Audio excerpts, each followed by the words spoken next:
Hi there. Thank you very much for playing The Beginner's Guide. My name is Davey Reedon. I wrote The Stanley Parable, and while that game tells a pretty absurd story, today I'm going to tell you about a series of events that happened between 2008 and 2011. We're going to look at the games made by a friend of mine named Coda. Now, these games mean a lot to me. I met Coda in early 2009 at a time when I was really struggling with some personal stuff, and his work pointed me in a very powerful direction. I found it to be a good reference point for the kinds of creative works that I wanted to make. So just to start you off, this is, I think, the first game he ever made.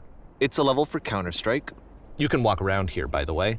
And mostly it's just Coda learning the basics of building a 3D environment.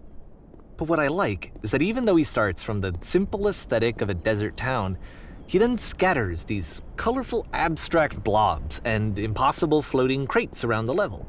And of course, it destroys the illusion that this actually is a desert town, and instead this level becomes a kind of calling card from its creator. It's like a reminder that this video game was constructed by a real person. And it kind of makes you wonder, what was going through his head as he was building this? This is what I like about all of Coda's games. I mean, not that they're all fascinating as games, but that they are all going to give us access to their creator. I want us to see past the games themselves. I want to get to know who this human being really is. And that's exactly what we're going to do here. So, it's 2008, Coda starts making these games, and he never releases any of them. He doesn't put them onto the internet, he just makes them and then immediately abandons them, and they sit on his computer forever. And I think he really understood this image of himself as a recluse. At one point, he jokingly renamed his computer's recycling bin to Important Games Folder. So, this was just how he worked. He tended to crank them out one after the other without even really pausing to try to understand what he had just made, until suddenly one day, he just stopped. In 2011, that was it. He made his last game, and then he hasn't made another one since.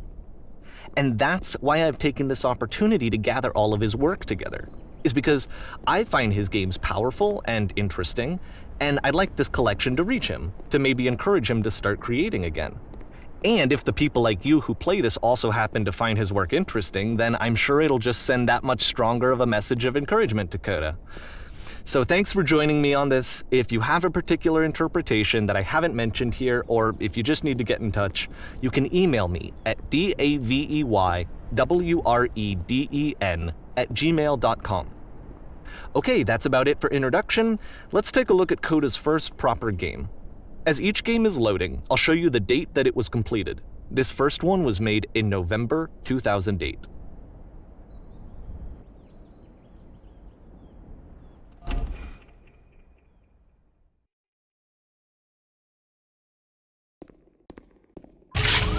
Warning. Whisper machine active. Shift destruction imminent. This game is called Escape from Whisper, and it's one of the more generic games you'll see from Coda.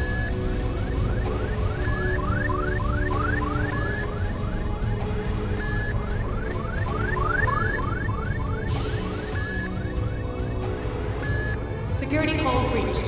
Hostile alien life form inbound. It kinda looks like this game was abandoned mid-development.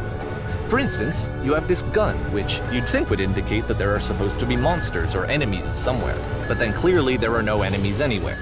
You can't even reload the gun when you run out of bullets. But ultimately we don't really know. Maybe Coda thought that actually it was complete the way that it is. And I think that we should talk about his games for what they are, rather than for what they're not. Enemy force neutralized. Begin ship evacuation.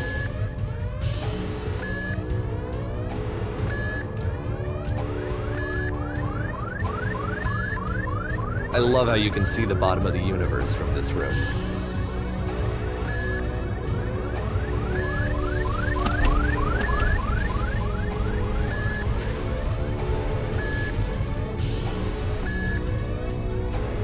Apparently, this space station has a labyrinth on it. Sure, I don't know. There's really no reason for it that I've ever been able to discern, so in the interest of time, I'm just gonna skip you on past it.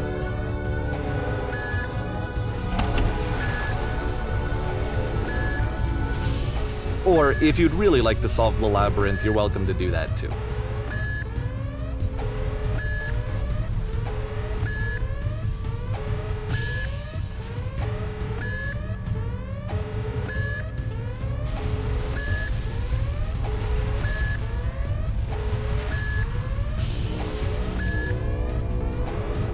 Okay, this is the part that's interesting. The game has this narrative about the whisper machine and how it has to be turned off, and then you get to the engine room.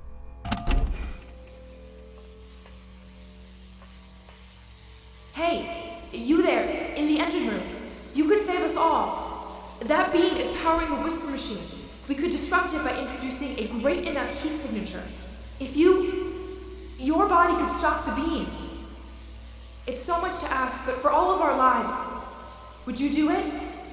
Could you give yourself?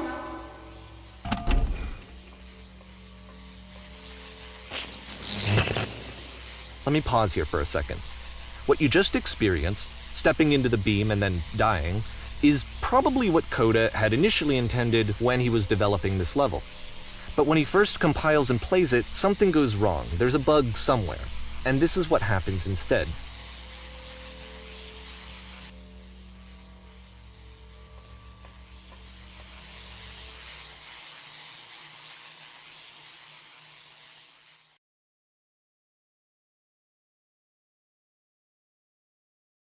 The beam causes you to start floating. And this is an important moment for him. Because yes, this is technically a glitch, but Coda identifies something human about it, like how small it makes you feel in the face of this larger chaotic system. Or this floating could be the afterlife, a peaceful place, juxtaposed against all of the hysteria that you've just had to traverse. I don't even know. I have no idea what he was thinking, but what's clear is that after making this, something lodges itself in his brain. He wants to do more of these really weird and experimental designs. So he stops work on this and moves on to a stream of tiny little games that go in all sorts of directions. Let's go ahead and take a look at the first game he made after leaving this one behind.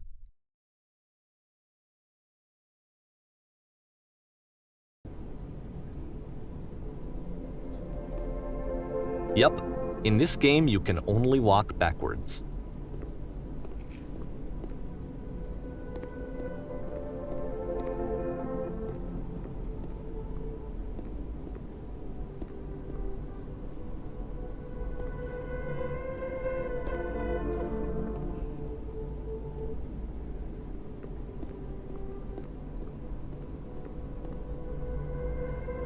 So it's a short and relatively minimalist experiment combining motion and narrative. It is less advanced than the previous game, but actually it seems to be more focused, more complete. Coda's trying to give it a unique voice rather than simply basing it on a pre-existing trope.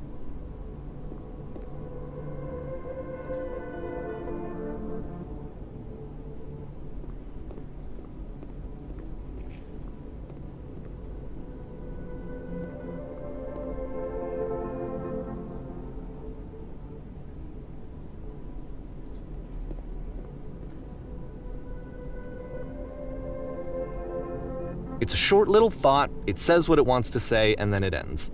Didn't need anything more than that. Which to me is why it works, because it gets out quick. Okay, next one.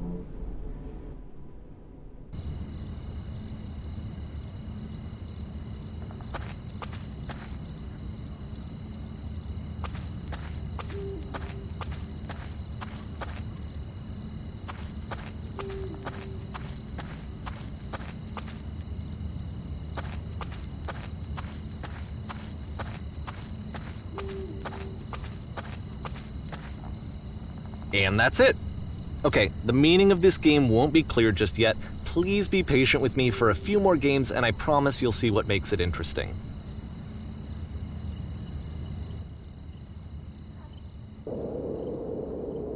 Oftentimes, Coda would put bizarre titles like this one at the start of his games.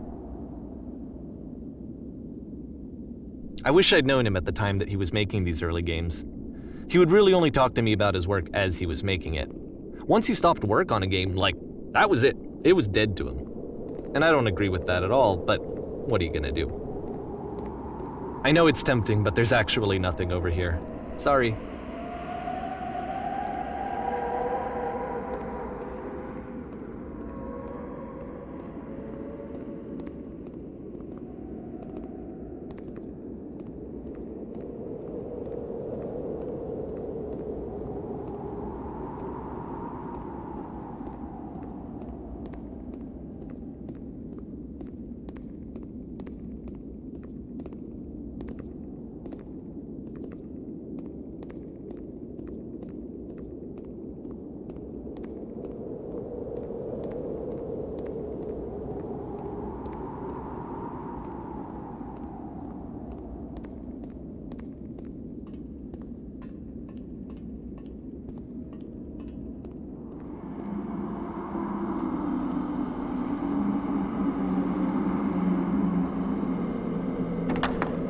Once you've been slowed to an absolute crawl, the door at the top of the stairs opens. So why, if Coda's not showing these games to anyone, why bother opening the door at all? Well, to show you, I'm modifying the game here so that when you press enter, it'll bring you back up to full speed so you can enter the door for yourself.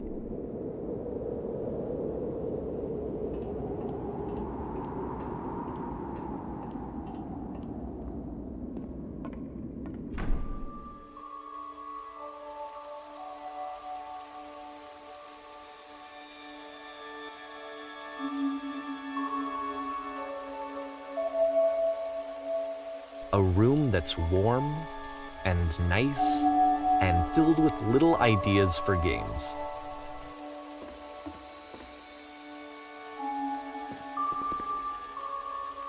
Coda would often tell me that he didn't mind if people thought of him as cold or distant.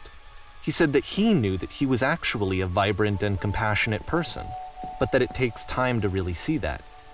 It can be a very slow climb to get there.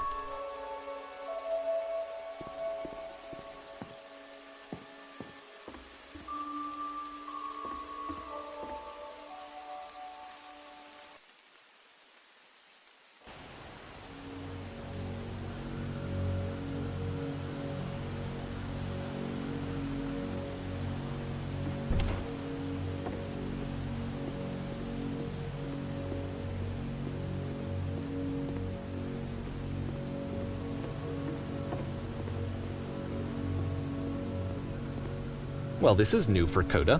It's an actual puzzle. Go ahead and see if you can solve it.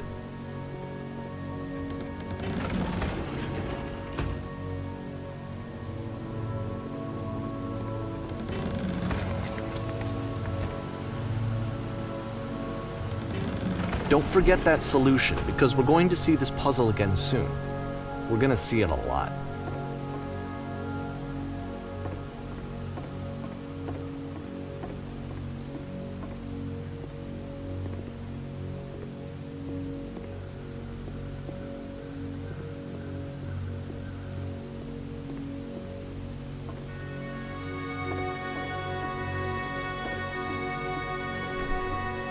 So that seems to be it, right?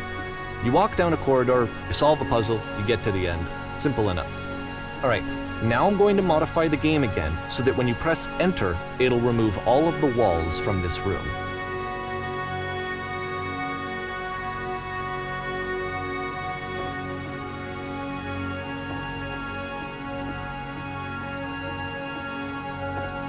How about that? There was more to it than we had any way of knowing.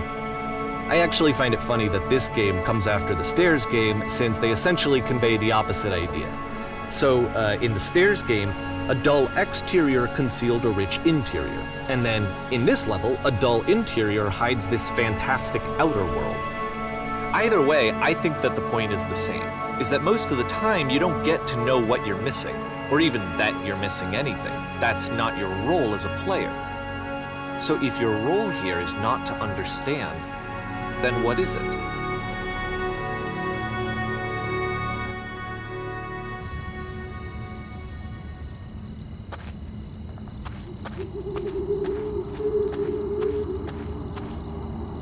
Aha! So, this, combined with the entering game from earlier, tells us that Coda believes his games are connected somehow.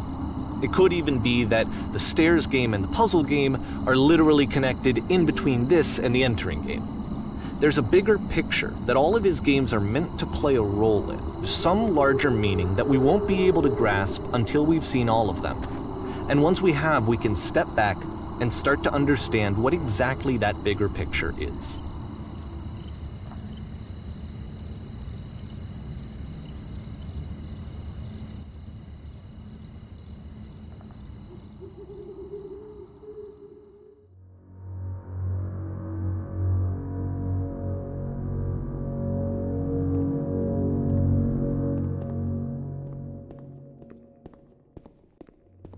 Let's talk about video game development for a second. Every video game runs on what's called an engine, which determines what the game can and cannot do. So in other words, the engine is a set of tools for game development. To make all of these games, Coda is using an engine called Source. Like all engines, Source has certain things that it does well, and it has certain things that it does poorly. One of the things that it does very well is boxy linear corridors. That's why so many of Coda's games are set in these large, flat, empty rooms, is just because he's working with what the engine does well. The tools available to the creator shape what kinds of creative work they're going to end up making. You might consider paying attention to the architecture in Coda's games to notice how they seem to stem from an engine that's very good at producing linear, boxy corridors.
This prison, funny enough, in Coda's original design, the doors stayed shut for a full hour before letting you go.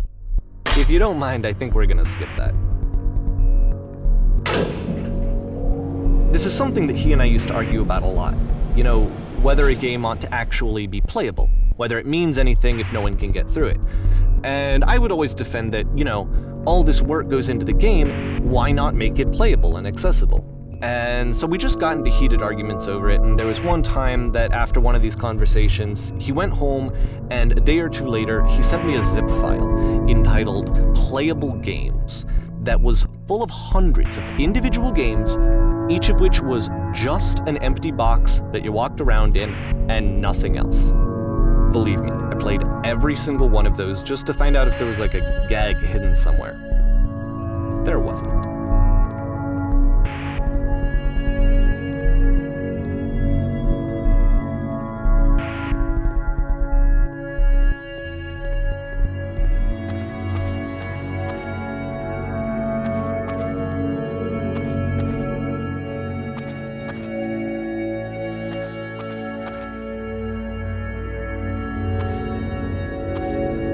It's the puzzle again, with the exact same solution as the last time.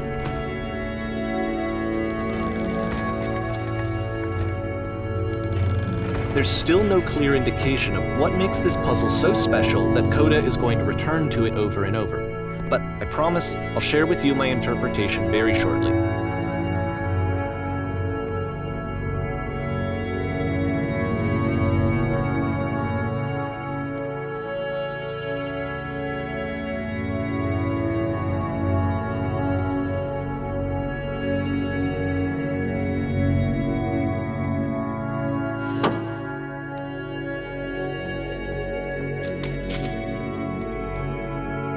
Here, Coda begins using a kind of dialogue system that he fashioned out of the engine's chat capabilities. Use the 1, 2, 3 buttons on your keyboard to respond.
And so we make one last descent down to the final floor of the level.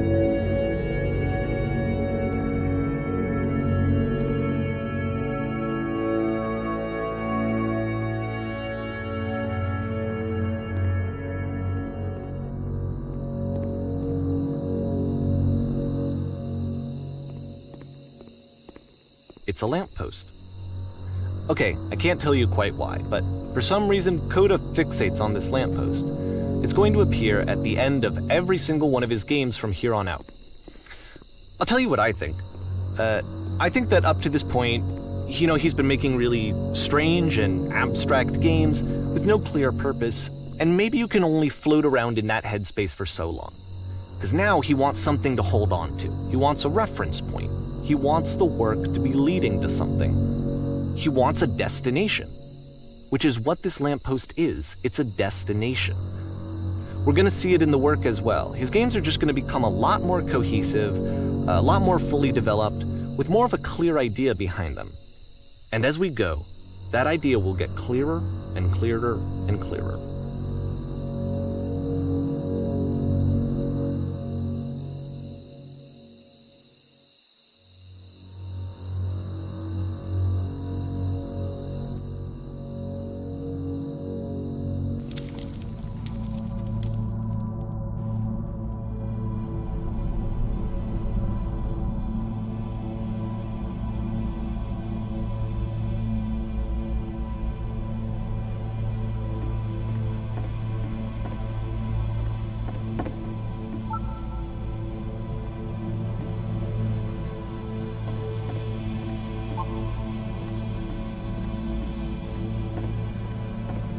So first off, I'm sure you can deduce this, but this game is not connected to the internet.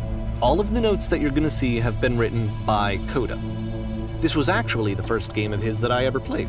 This was shortly after I met him at a weekend game jam in Sacramento, where I grew up.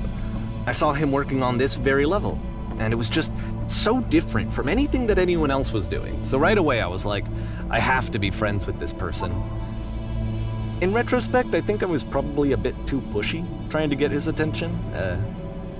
I was over-enthusiastic.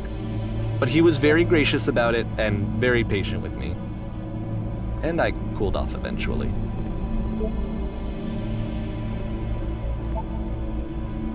Oh, feel free to skip over any of these notes if they're not doing anything for you. Nothing extra is going to happen if you read all of them. Either way, to me they convey a sense of loneliness. I see this person who's filled with thoughts and feelings and beliefs and has no way to express them except as scattered and unheard voices in a game that wasn't meant to be played.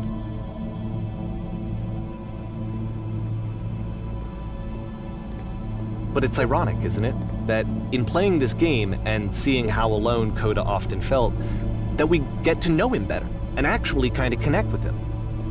And I have to be honest with you, this idea is really seductive to me. That I could just play someone's game and see the voices in their head and get to know them better and have to do less of the messy in-person socializing. I could just get to know you through your work. I think this is why I always liked Coda's games so much, is because it felt like they let me have that connection. I felt as though he was inviting me personally into his world. And then I feel less lonely too.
At the end of this level, we're going to see the puzzle again. And here, I'll tell you what I think the puzzle means. Each of these games represents an idea that was on Coda's mind at the time that he was making it.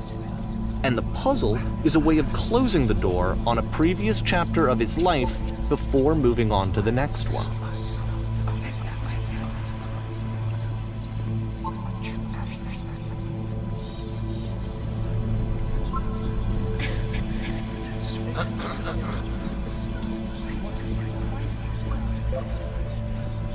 In each of his games, after exploring a theme that, he might find difficult, Coda can then place this puzzle that he knows has a reliable solution, he understands exactly how it works, and so it gives him a simple mechanism for moving on.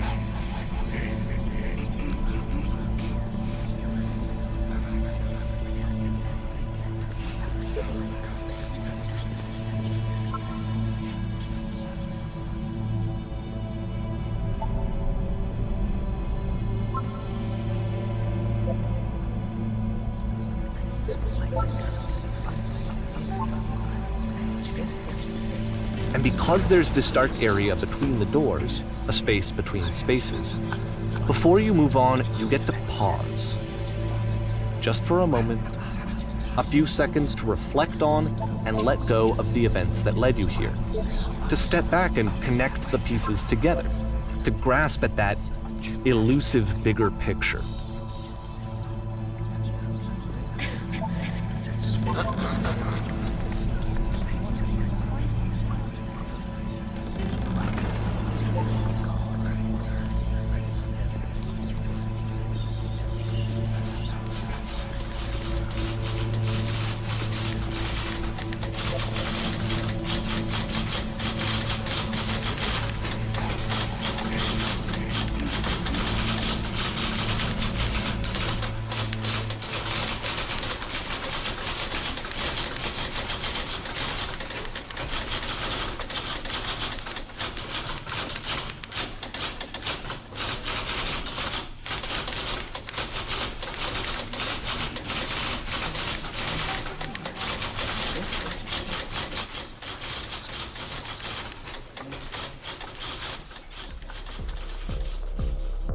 Okay, this one is tough. It's gonna kind of just spin its own wheels for a few minutes. Hang with it.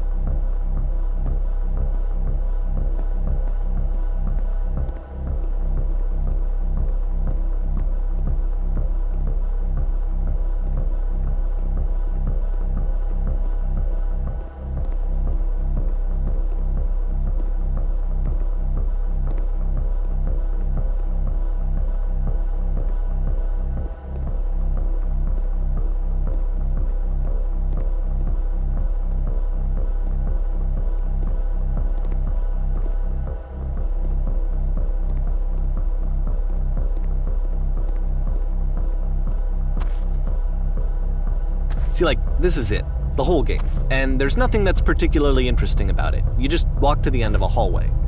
Except, for some reason, Coda gets really fixated on this prison that has all of this modern furniture. And I don't know why, but he decides he needs to revisit this prison. He's gonna start over, use the same assets, turn it into something else. Okay, cool. Here's version 2.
There's a bit more to this one, but still it's not really communicating anything. It's kind of just weird for weirdness' sake.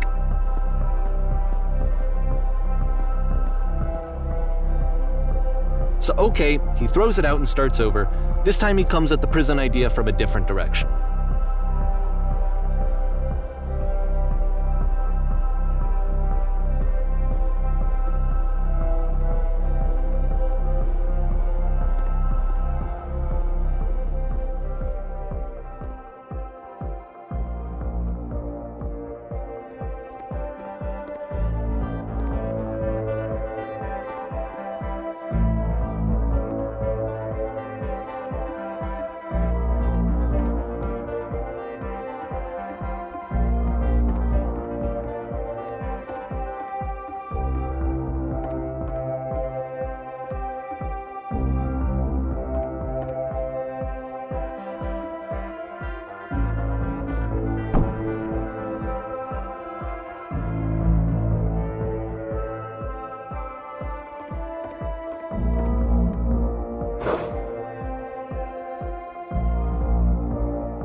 And of course, now the table is gone and you can't begin the chain of events to escape.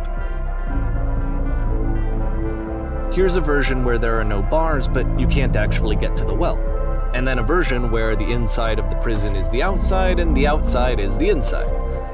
Let me just blink you real quick through a few more of these. I mean, he really unloaded on this prison idea. There's nearly a dozen of them. Personally, I think it's awful to watch this, to see a person basically unraveling through their work. And for what? Like, at what point do you just go, maybe there are game ideas other than this prison that I could be working on? But Coda doesn't have that voice telling you to stop, that particular mechanism of defense against yourself. Without it, you just spiral. And so he keeps going and going and going and going and going, and then he hits on something. And he likes it. And that's it. He's done. He stops making prisons. This is the very last version of the prison game that he created. And the reason I think it works is that the prison is not actually in it.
It's a conversation.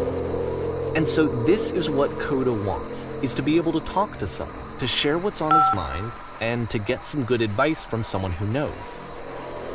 But the irony is that even in this scenario, you're still talking to yourself.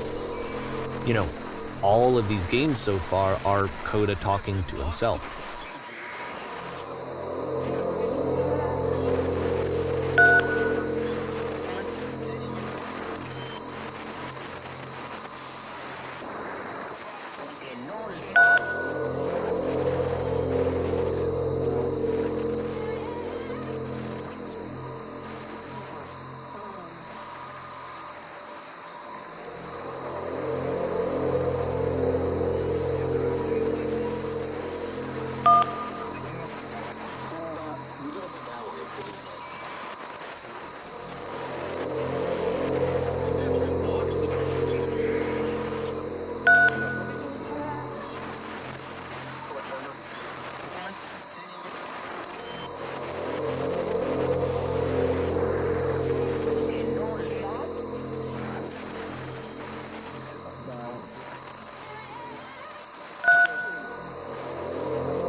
I can see why he considers this a fitting conclusion to the prison games. After all of the obsession and frustration, just to be told by someone you can trust that things are going to be okay. Wouldn't that be nice?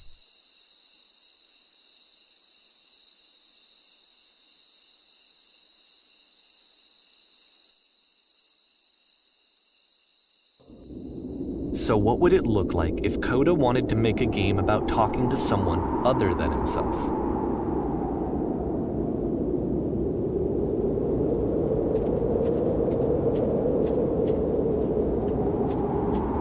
To me, this environment is meant to represent Coda's puzzle, with the two doors on either side and a dark transitional space between.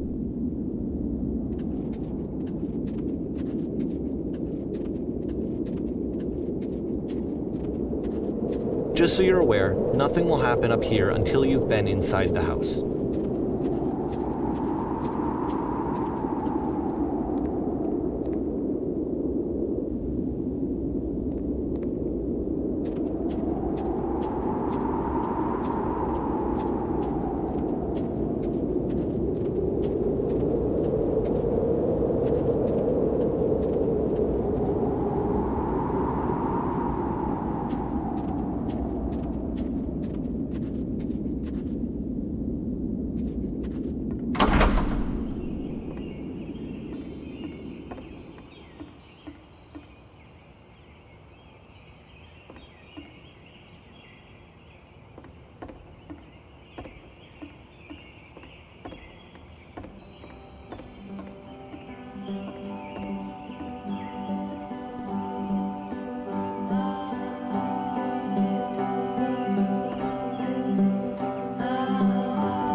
You'll notice that the quality of the art is a step up from previous games, including this new and improved chat system, which he started using from this point on.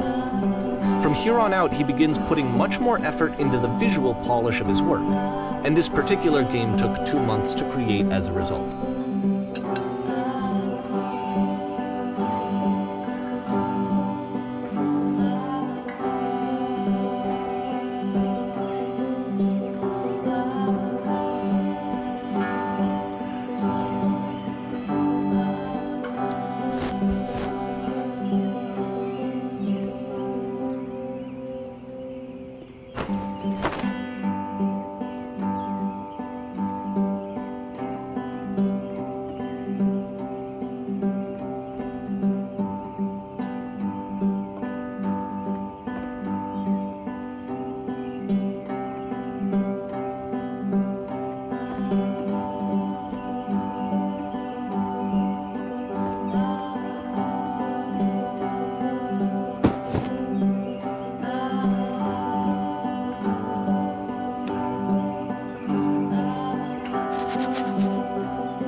After the intense set of prison games, this house cleaning level almost feels like cleansing. It's the moment after a particularly difficult or traumatic experience where you just need to let it sit and digest inside of you, and eventually cohere into something meaningful.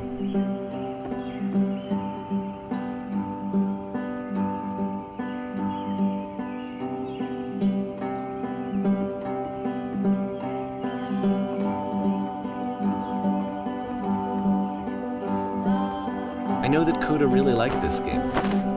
Of all of his work, actually, this was the only one that he called me up to ask me to come over and look at it. This was during a period of a few months where he was like grossly happy all the time, just walked around with a constant smile on his face.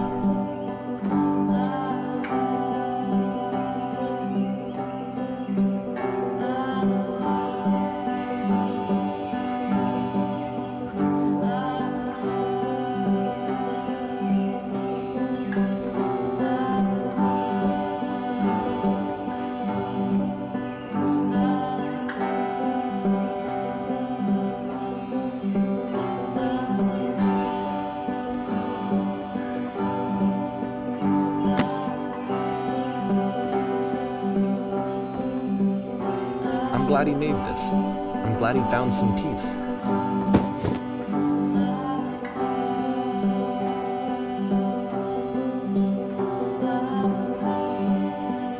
But, of course, it can't last. The music stops, your companion is gone, it's time to leave. The door at the top of the hill is now open as well. Again, you can't stay in the dark space for too long. You just can't. You have to keep moving. It's how you stay alive.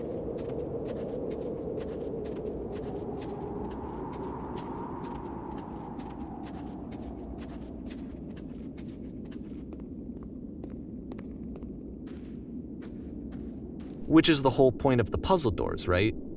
That sooner or later you have to pick up and move. I really thought that was the point of it.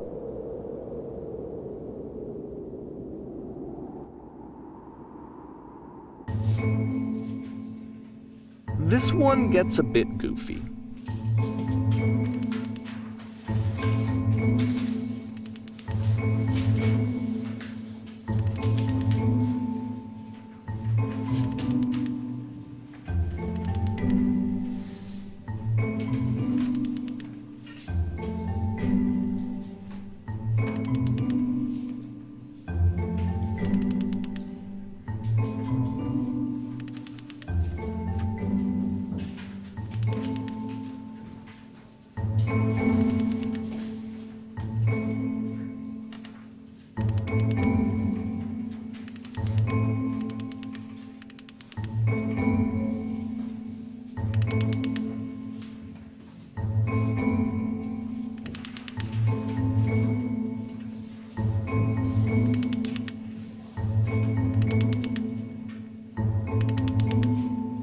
About halfway through the game, the perspective shifts.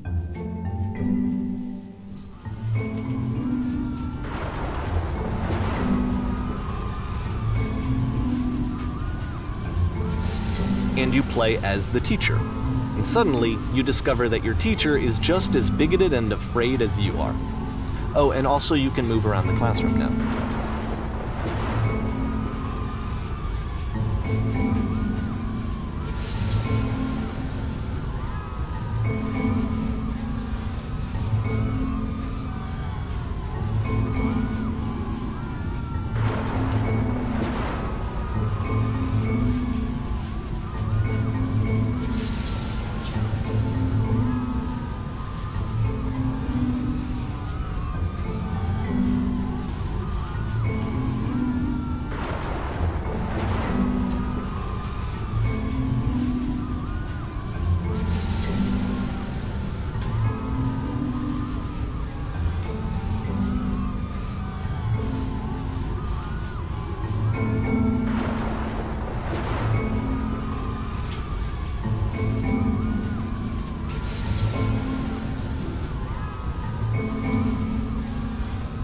I fell pretty hard for this one.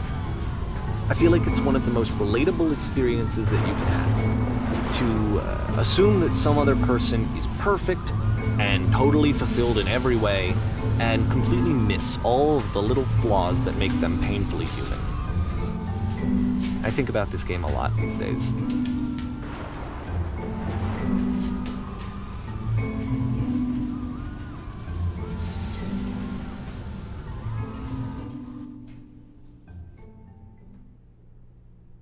This one took a lot longer than all the others for Coda to make. It was 4 months between this and the last one. That's twice as long as it took him to make any other game before this, and it's not like it's particularly complex, so I remember I found that a little strange at the time.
The game ends with this eerie premonition of what's going to happen next in Koda's life.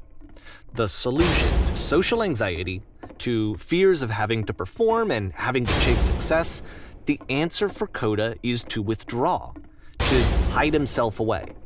Which is what leads to scenarios like the stairs that slowed you down several games ago, where it just becomes harder and harder to access Koda's inner landscape because he keeps retreating.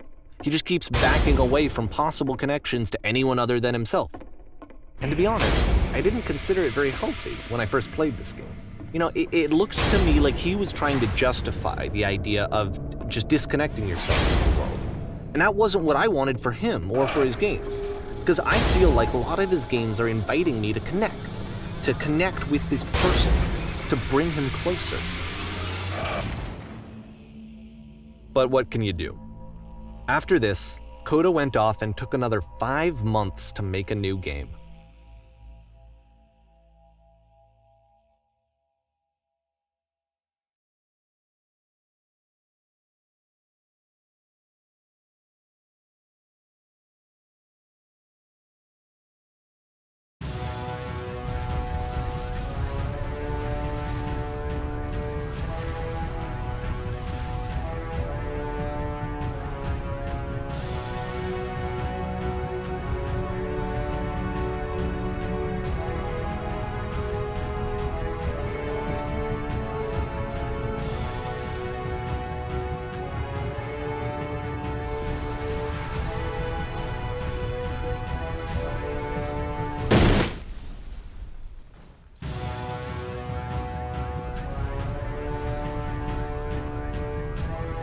You should probably open your eyes if you haven't already. It's pretty much impossible to solve otherwise.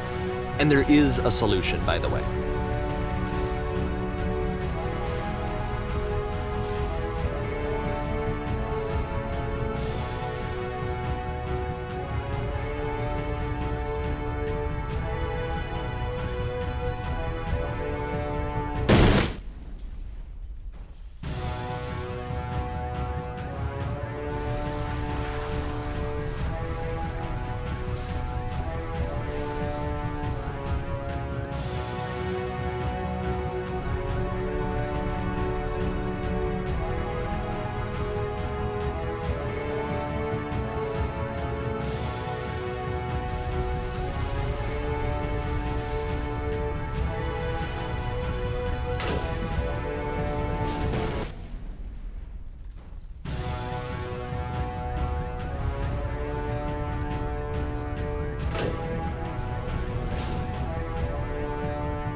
Like I said, I was getting concerned.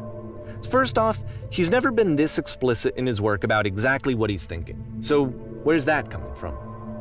But then even weirder, his work has potentially stopped being an outlet for him. Not like he's having trouble iterating on ideas, but he literally just can't think of new ideas anymore.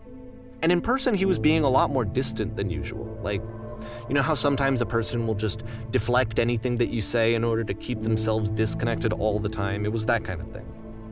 Here was the point in my relationship with Koda where I really started to wonder if he needed my help in some way. His games are going to get more desperate from here on out. After this game, it's almost 6 months before he finishes something new.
If the last game featured Coda talking explicitly about his creative frustrations, this one turns it up to 11. Now, put yourself in my shoes playing this. Here's a friend whose work is exhibiting signs of struggle, frustration, anxiety, depression, even. And yet still, he keeps making games. He keeps throwing himself into the grinder even when he clearly doesn't have the energy for it anymore. Why? What is it for? Because from my perspective at the time and just what I knew of him, this was a result of how isolated he was. He was in his own little bubble, just sitting at his computer all day, not really showing these games to anyone, not releasing them onto the internet, and so he didn't have anyone outside of himself to connect with. He had no outlet to ground himself on.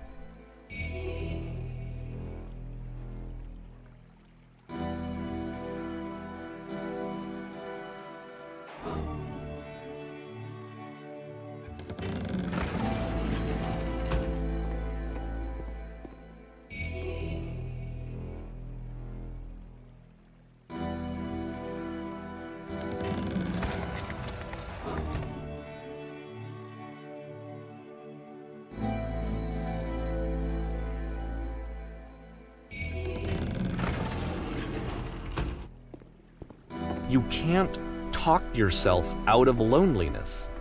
It doesn't work that way. You can't be the one writing both the questions and the answers. Then there's no movement. Then there's no circulation. If all of your anxieties are being channeled into your work, then if the work ever fails, you have no backup and you're just going to crash.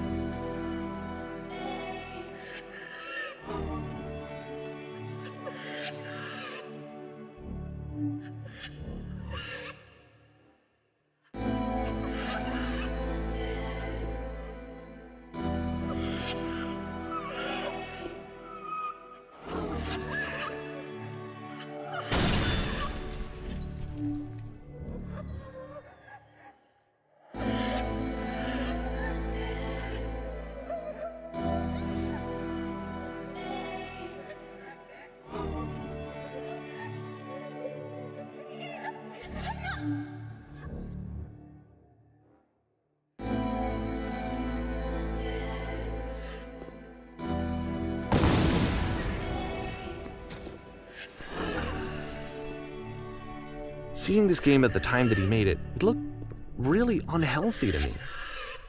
I was watching him do this to himself, and I hated it. I hated seeing him so trapped. It's like, video games are not worth this amount of suffering.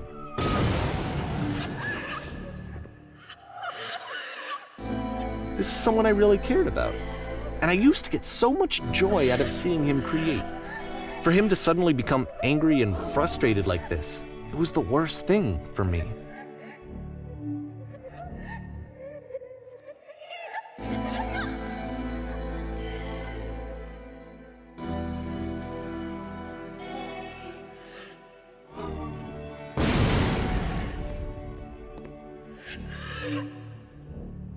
I don't know. This is what I felt at the time. I don't know how else to explain it. I wanted it to stop more than anything. I had never felt so rotten.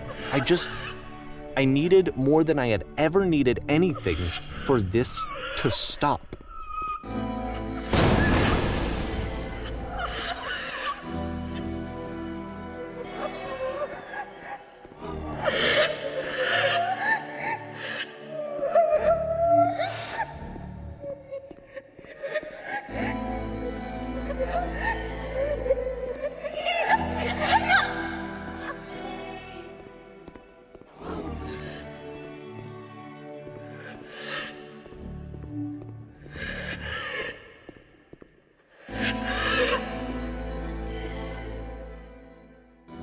But it didn't stop.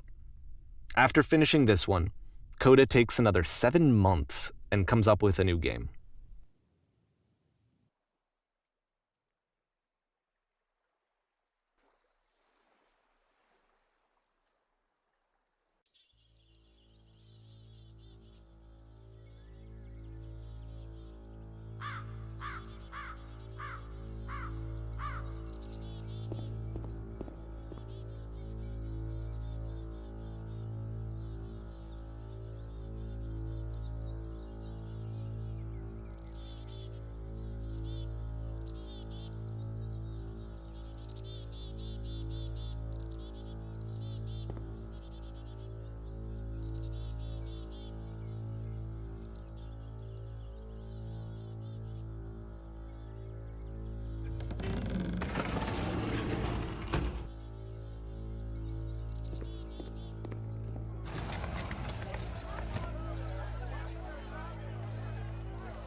And of course, it's the machine.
So now the work is becoming self-destructive.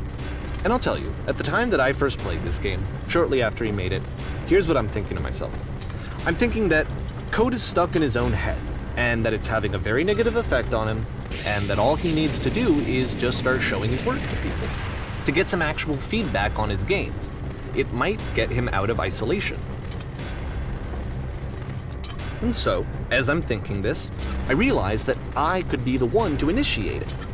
Because it would never occur to Coda to start actively soliciting feedback, so what if I did it for him? If he could see the difference it would make to have more actual conversations with other human beings, would that bring him out of his mental spiral? Would it give him confidence in himself? Would it bring meaning back into his work?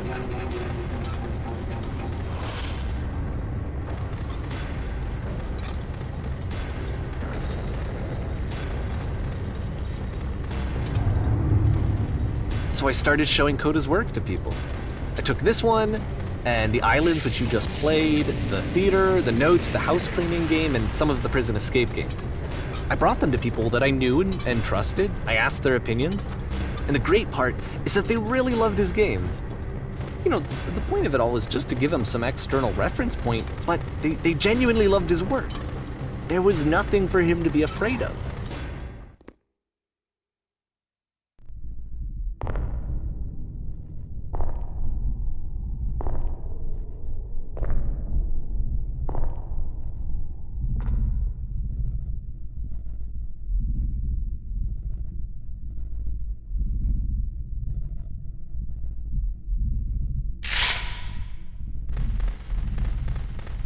Can you see why I felt like this was the right thing to do? Because it's the thing that I always feel like I need, to be told that my work is good, that I am good. When someone really connects with a thing that I've made, when they see themselves purely in my work, there's nothing that feels better. And I got to give that very same feeling to my friend. I did something, I really felt like I'd done something good, like Like, I was a good person. I felt like there was a friend who was in trouble and was unhappy and maybe didn't like themselves, and I could fix it. If I could give him this gift, maybe I could fix the problem. When they told me how much they enjoyed his games, it was the best feeling. It was the absolute best feeling. It made me feel so happy. So beautifully, beautifully happy.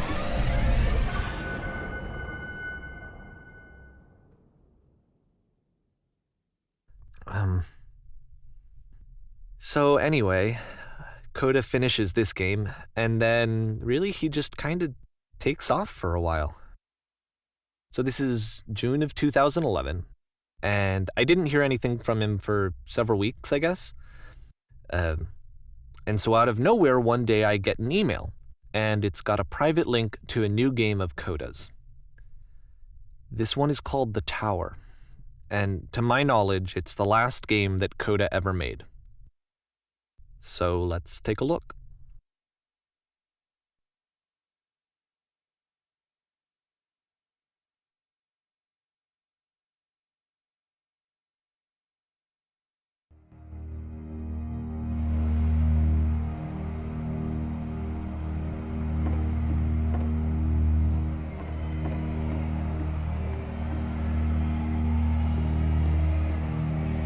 And this is where I have trouble saying anything meaningful about Coda's work. Because more than anything else, The Tower just feels distant. It feels like it's trying to distance itself from the world. It's a very cold game.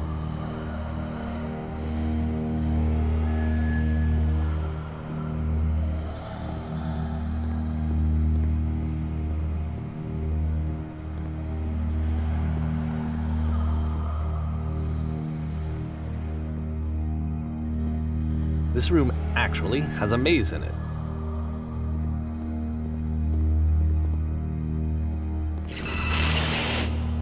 Except that all the walls of the maze are invisible.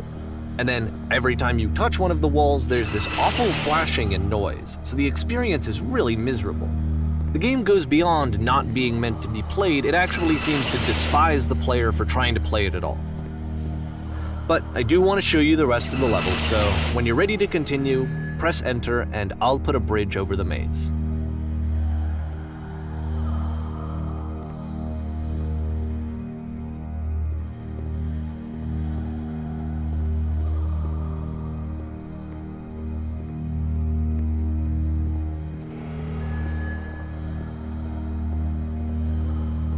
And to be fair, it's not like this is the first game that's needed some modification to be playable. Like the house cleaning game. You know, that one used to actually loop the cleaning chores and you just cleaned a house forever. I had to cut it off so that you could exit the house and the game would actually end. But that game had an idea that it was actually trying to communicate. What's the deeper idea behind the invisible maze?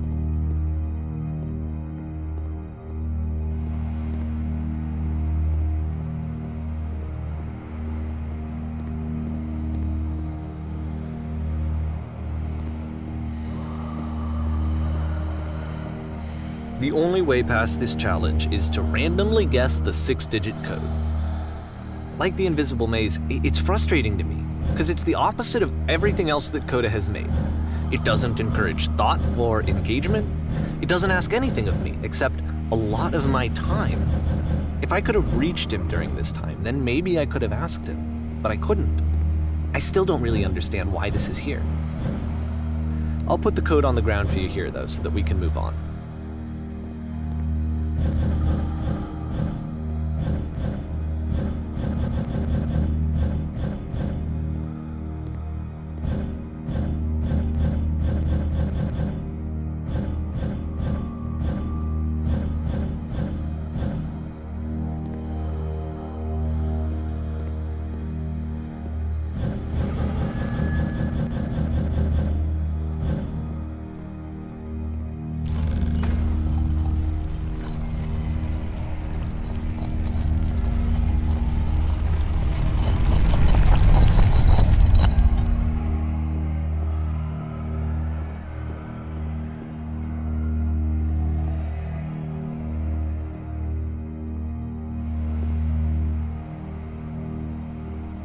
The switch to open this door is actually on the other side of the door, meaning that it's literally impossible to solve from this side.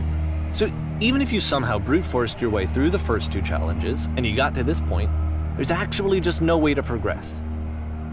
And it's scary for me, the idea of Kota cutting himself off entirely, just saying, that's it, that's the end of the conversation, not giving me any way to fix the problem. I feel like a failure, I guess, when I can't fix the problem. But I can open this door for you, so let me do that.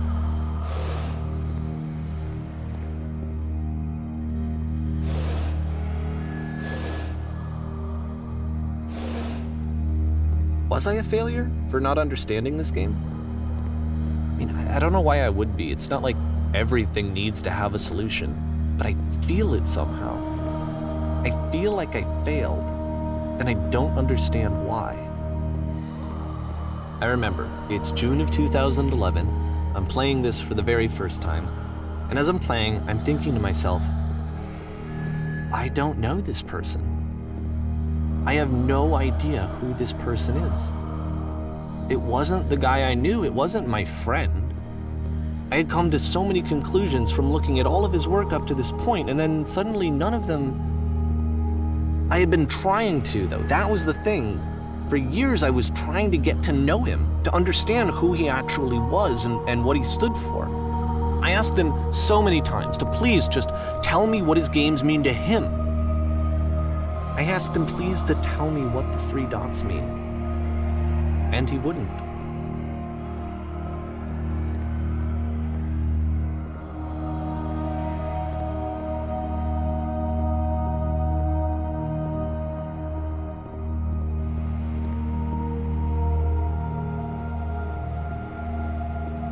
I just felt so strongly that if I could have connected with him, that if I could have somehow made his work my own, that I would finally be once and for all happy. It was that I needed to see myself in someone else. I needed to be someone other than me. But he stopped and left, and it felt somehow like I had failed.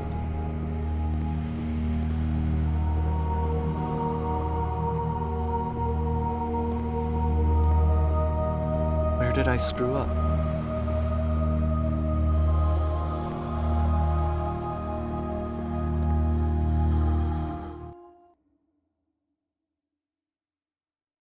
I'm the reason that you stopped making games, aren't I? It's because of what I did. I poisoned it for you.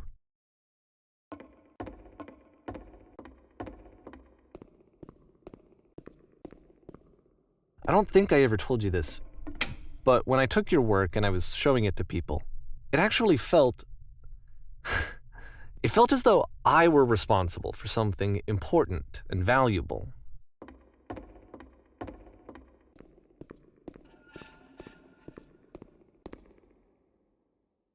And the people who played them, they treated me like I was important. They really listened and cared about what I had to say.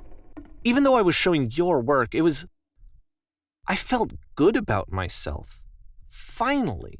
For a moment, while I had that, I liked myself.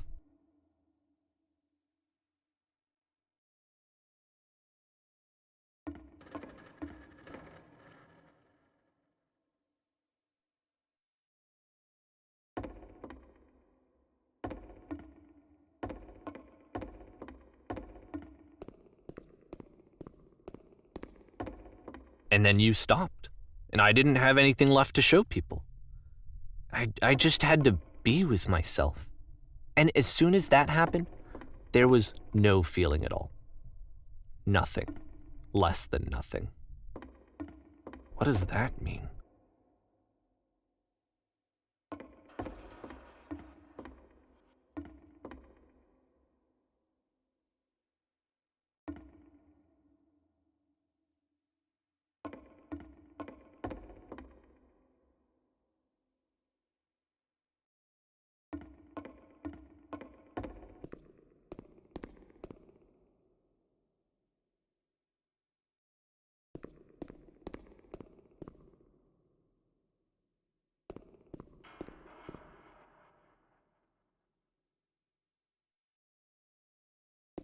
I'm afraid that I did something really stupid because I don't like myself.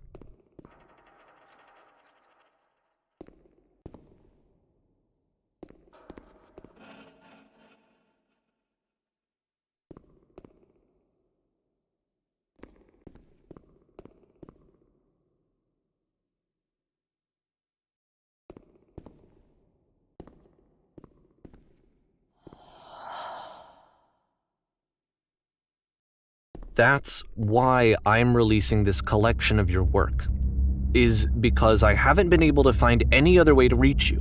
I've tried everything.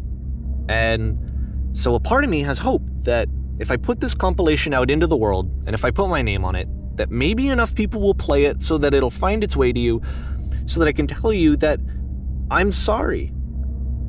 I know I screwed up. If I apologize to you truly and deeply, will you start making games again? Please, I need to feel okay with myself again. And I always felt okay as long as I had your work to see myself in. I mean, is something wrong with me? Because I know that I did an awful thing, and I'm doing it again right now. Like, I'm showing people your work, but I can't stop myself from doing it. That's how badly I need to feel something again, like I'm an addict. There has to be something wrong with me. Can I apologize? What if I tell you I was wrong? Will that work? Will that fix it? I don't know. I don't think it will, but there's nothing else that I can do. Just tell me what you want. I'm sorry. I'm sorry. Please, start making games again. Please help me. Please give me some of whatever it is that makes you complete. I want whatever that wholeness is that you just summoned out of nothing and you put into your work. You were complete in some way that I never was. And I want to know I want to know how to be a good person. I want to know how not to hate myself. Please. I'm fading, and all I want is to know that I'm going to be okay.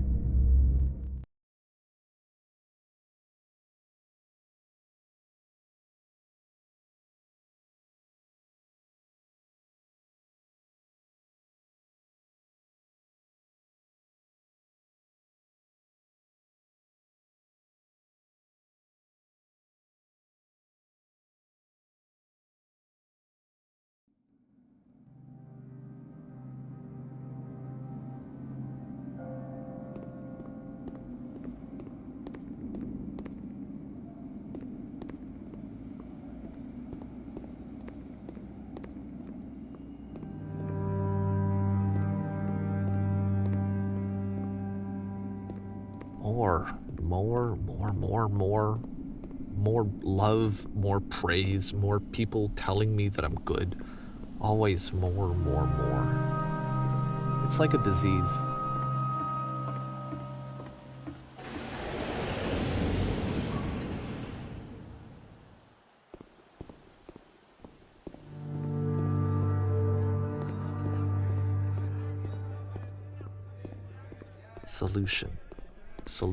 Solution.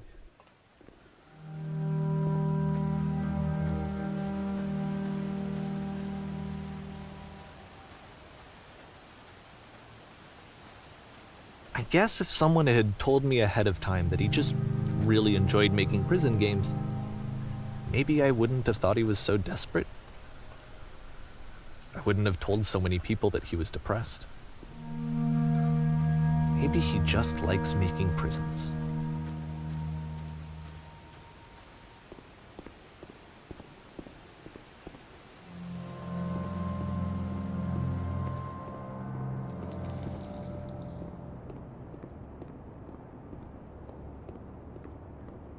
Even now, the disease is telling me to stop. Don't show people what a shitty person you are. They'll hate you.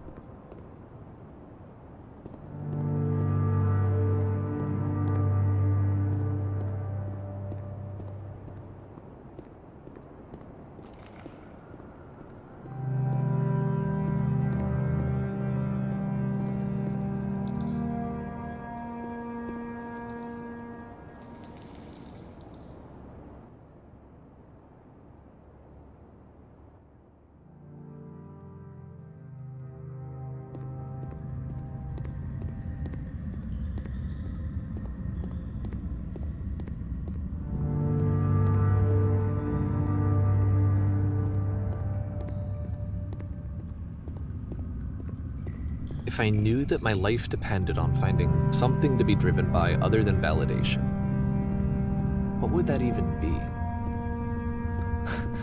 It's strange, but the thought of not being driven by external validation is unthinkable. Like, I actually cannot conceive of what that would be like.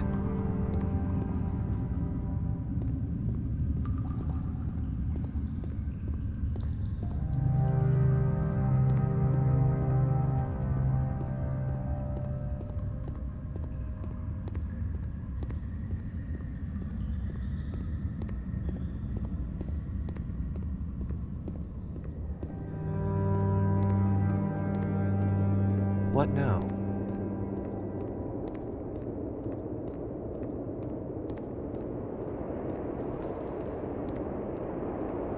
I think I need to go.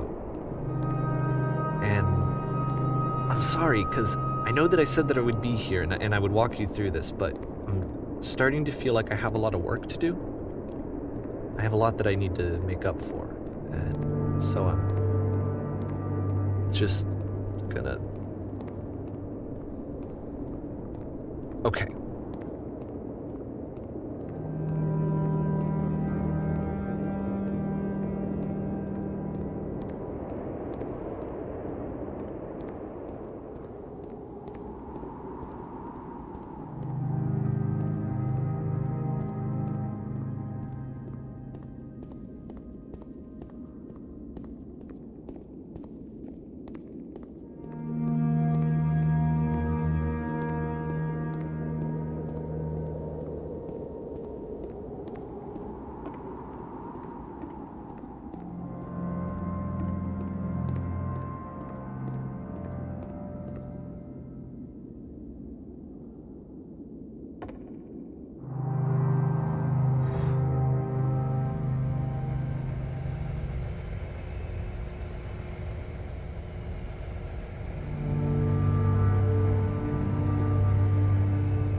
so